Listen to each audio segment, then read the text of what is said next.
Assalamualaikum warahmatullahi wabarakatuh. Alhamdulillah, alhamdulillahi rabbil alamin, wassalatu wassalamu ala rasulillah.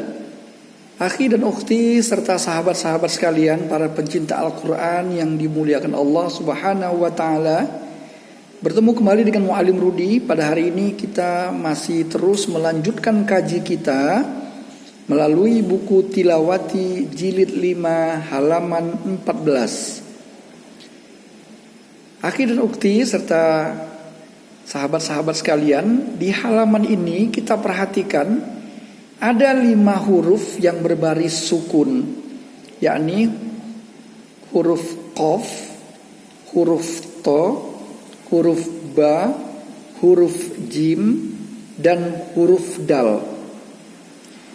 Cuma 5 huruf ini saja yang dibaca memantul.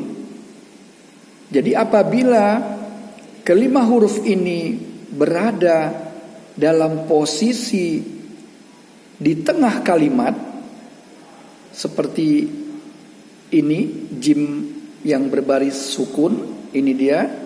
Kemudian qaf yang berbaris sukun, ini dia. To yang berbaris sukun, juga yang lain kita perhatikan dal yang berbaris sukun. Semua yang berbaris sukun apabila berada di tengah, maka kita membacanya harus memantul atau harus menggoncang. Nah, jadi tidak sekedar cukup membaca yak saja, tetapi harus dipantulkan. Bunyi pantulannya akan berbunyi seperti ini. Yak kok. Kok itulah yang disebut dengan pantulan daripada qaf yang berbaris sukun. Nah, kemudian pada jim yang berbaris sukun, kalau kita lihat di sini bacanya mud, tapi belum sempurna apabila tidak dipantulkan. Makanya saat berjumpa dengan jim berbaris sukun harus memantul dengan bunyi muj. Nah, j yang terdengar pada suara saya itu adalah pantulan ataupun goncangan. Pantulan dan goncangan itulah yang disebut dengan qalqalah. Namun yang paling penting adalah bagi kita bagaimana caranya saat kita berjumpa dengan huruf yang berbaris sukun ini, semua berbunyi sesuai aturan dengan kaidah-kaidah yang berlaku di dalam ilmu tajwid. Bisa jadi kita tidak hafal apa itu qalqalah, apa itu sugro, qalqalah sugro, apakah itu qalqalah kubro. Kita tidak hafal. Mungkin artinya juga kadang kita mau lupa, tetapi yang penting adalah saat praktek membacanya kita benar-benar ingat. Nah, muk, namun karena dia ada baris sukun dibaca menjadi muko. Kok yang keluar dari suara saya adalah pantulan yang disebut dengan qalqalah. Nah, kemudian dal yang berbaris sukun akan berbunyi bukan sekedar mengucapkan mud saja, tetapi harus dipantulkan menjadi mud. Kalau sid tidak cukup menyebutkan sidkin, tetapi pada saat kita mengucapkan atau membacanya harus dipantulkan dengan bunyi sidqin, dan kita tidak boleh malu, tidak boleh ragu mengucapkannya. Nah, begitu juga pada saat kita melihat to yang berbaris sukun dibaca syatto. Tidak sekedar dibaca syatrol, tetapi harus ada goncangan atau ada pantulan disebut dengan syatto. Dan semua baris mati itu bisa berfungsi memantul apabila sebelumnya mempunyai baris terlebih dahulu. Apakah itu berbaris dhammah muko, dengan didahului baris dhammah maka berbunyi muko. Apakah dia berbaris fathah sehingga menjadi yaqo. Apakah dia berbaris dhammah dengan jim maka muj, dan seterusnya qaf yang didahului baris fathah dibaca saqo, dan seterusnya. Baik, akhi dan ukhti sekalian, barangkali sudah paham akan hal ini. Maka untuk mengingatkan kelima huruf ini, rumus satu-satunya yang paling gampang adalah dengan cara mengingat baju di toko. Baju di toko itu dalam arti kata ba, jim, dal, to, kof. Jadi itu cara yang paling gampang untuk kita mengingat bagaimana saat mengingat kita memantulkan bacaan.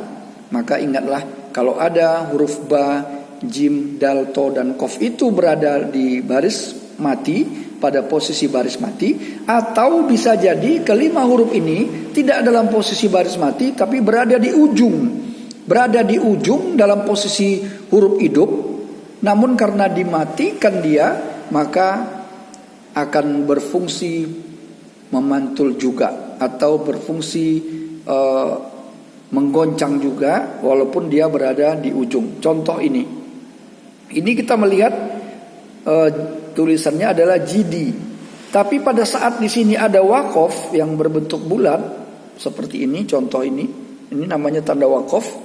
Nah, apabila ditempatkan di sini tanda wakof dalam bentuk bulat itu, maka jidi ini akan berubah menjadi bunyi pantulan atau bunyi goncangan yang disebut tadi kolkolah. Bukan lagi dibaca jidi tetapi jide.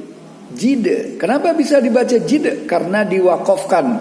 Gara-gara ada tanda wakof ini maka jidi dibaca menjadi jide.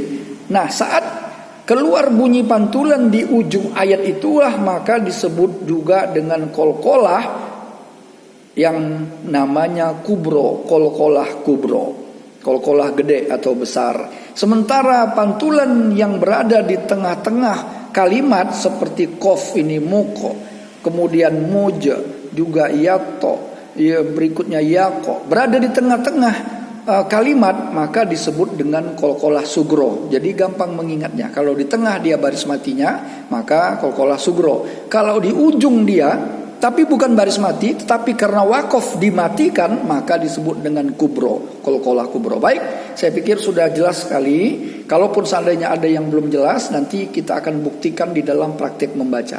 Mari sama-sama akhi dan ukhti kita mulai dengan membaca basmalah. Tapi sebelumnya kita memulai dengan ta'awuz ya, insyaallah. A'udzu billahi minasy syaithanir rajim. Bismillahirrahmanirrahim. Qaf sukun, to sukun, ba sukun, jim sukun, dal sukun. Yaqra'una, yuhibbul muqsitina, sabilul mujrimina, wa hum yatma'una, wa fariqan yaqtuluna, mudkhala sidqin, saqafan mahfuzan, mudkhalan kariman, Ibrahim khalilan, fawalli wajhaka syatral masjidil, diulangi, syatral masjidi ibnata imrana min diyarina wa abnaina. Sadaqallahul